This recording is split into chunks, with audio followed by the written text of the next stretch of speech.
This is the continuing story of Peyton Place.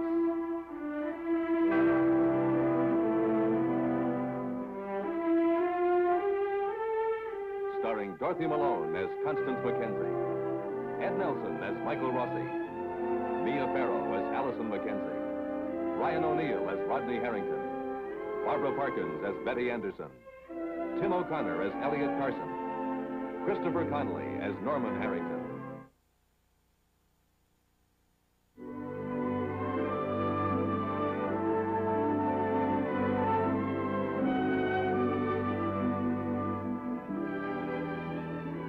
For Peyton Place, the long winter is over. The trial of Rodney Harrington, the hit-run accident that felled Allison Mackenzie, over and done with. For Stephen Cord, the promise began a year ago when he returned to Peyton Place. Today is a time of love. For today, he marries Betty Anderson. Is this yours? Sure is. Wow. Well, aren't you going to say anything? Such as? Oh, I don't know. Whoopee, yay, anything like that? You know, this is the first new car I've ever owned. I've got to get used to it slowly like everything else. Yeah, I know what you mean. Sorry. Well, just wait till you and Betty are married for a few days. And all of a sudden the girl you've been running around with is your wife. Boy, is that a jolt. But it's a good one. Betty aren't as young as you and Rita. Yeah, I'm not as naive either. You said it, I didn't. Sometimes I wish we were. No, you don't. You've got the world by the tail, Stephen, and you know it. Well, see you at the wedding.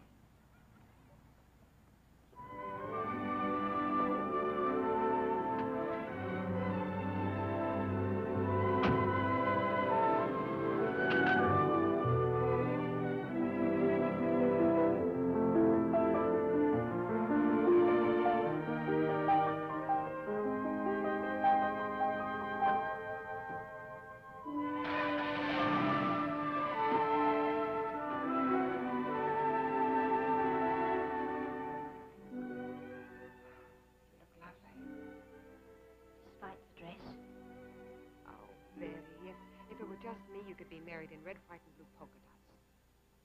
But this is Peyton Place. Everybody knows that a year and a half ago you were living in the Peyton house as Mrs. Rodney Harrington. I just think it's bad taste to be married in that house and in a formal gown. I know you do, I don't. I mean, formal gowns are for first weddings. You should have worn... Mother, this is my first marriage. Yes, Rod and I went through a ceremony in that tacky place in White River. But it was annulled, Mother. Annulled means it never happened. To this town, it did. This town's as fickle as the wind. First it hated me, then it felt sorry for me, then it was proud of the way I came back. Well, big deal. I'd be a fool to care what this town thinks. Can't hurt me now, you know that.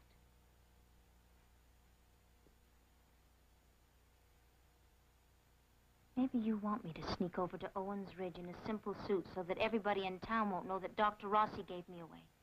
So that everybody won't be reminded that my father wasn't available to start the dancing or to take you home. Mother, please.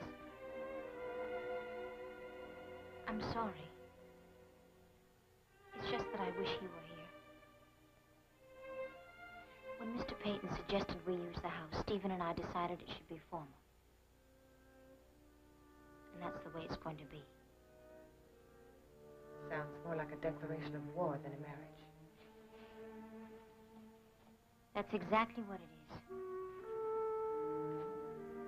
My own selfish little war on being mediocre, unsuccessful and unimportant. Does Stephen know that? He's fighting the same war his way. Strange how alike we are, how right we are for each other. He's going to make me a perfect husband. And I'm going to make a perfect wife for him.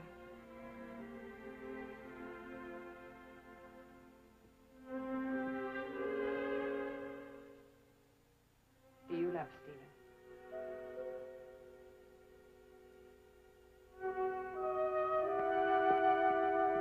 marry Dr. Rossi.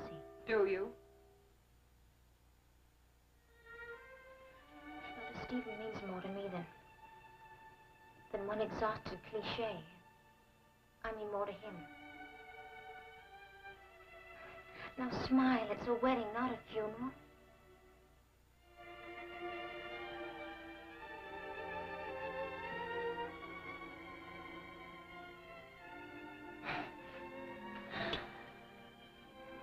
Okay.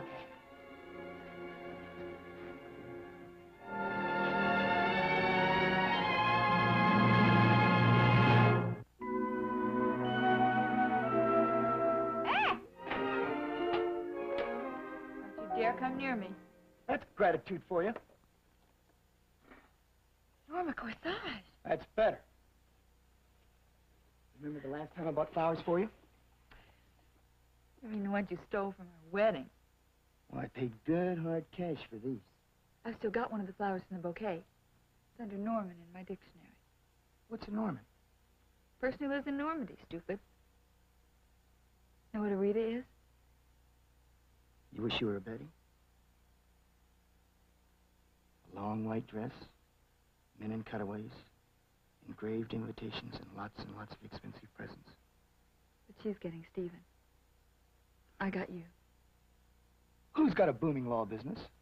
And who calls up Grandfather Peyton and says, would you mind moving your chest set out of the living room? I'm getting married this Saturday. I don't care.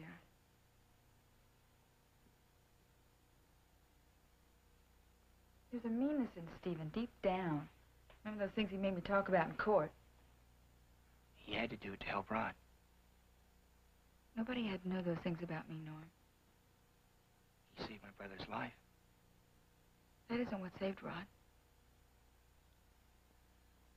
I think Stephen likes to step on people every once in a while so he can hear them squish. I hope Betty doesn't have to live with that side of him. Some people are made that way. Look at Grandfather. Stepping on people is his idea of an indoor sport. Do you think he's Stephen's father?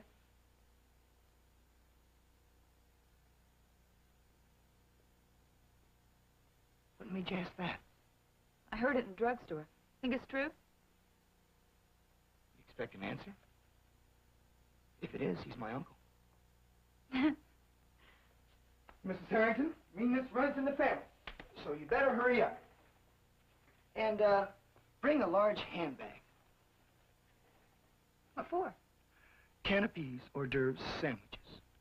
Lobster, fish, turkey, ham, and maybe roast beef and chicken, if the old goat's feeling generous. Cake, and hopefully ice cream, and a vast assortment of candy and nuts.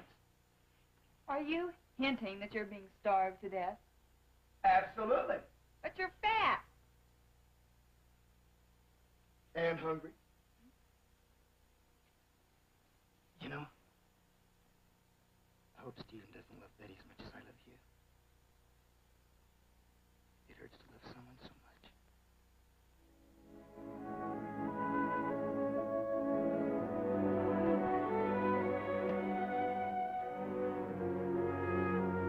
Here's another one, Mrs. Cord. Who's it from? William Kennerly, Boston. Yes, my son used to work with him. Put it with the others.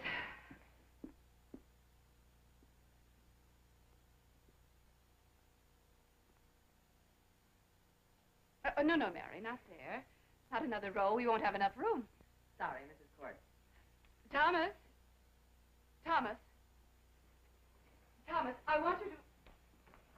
Well, I hope you weren't going to tell him to drop everything. Good morning, Mr. Peyton. Thomas, I want you to check the dining room. Yes, sir. I can manage. You look quite handsome. The mothballs are well hidden. You look a vision, Hannah. And I can look around without your help.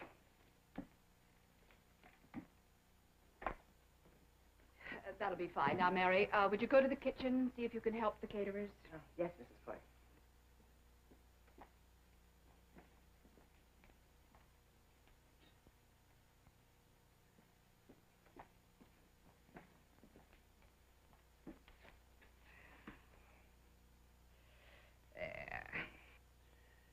You wear your victories like campaign ribbons, Hannah. Silver stars. been so few and far between, I think it's forgivable. Then this should make up for all your defeats. Hardly. But it is a beginning. Now that you've finally realized your obligation to Stephen, his right to be married in this house. It was easier to give in than to listen to your copying. Have you, thought of a wedding gift yet? Oh, yes. I selected it, personally. A toaster. Both appropriate and practical, wouldn't you say? Oh, I think the bride will appreciate it very much. Don't you think Stephen has earned a little more than a toaster? After all, if it weren't for him, Rodney would still be in a cell. Or have you conveniently forgotten that? This carnival you're staging is Stephen's reward. Both for freeing Rodney and for having the good sense to marry Miss Anderson. Get used to it, Hannah. She is the bride-to-be. In a few hours, she'll be Stephen's wife. We were talking about Stephen. Ignoring Betty won't make her go away. You tried that with Catherine. It didn't work. Remember? She reminds you too much of Catherine, doesn't she? Just as you thought you were free of her, your son chooses a stronger, healthier version.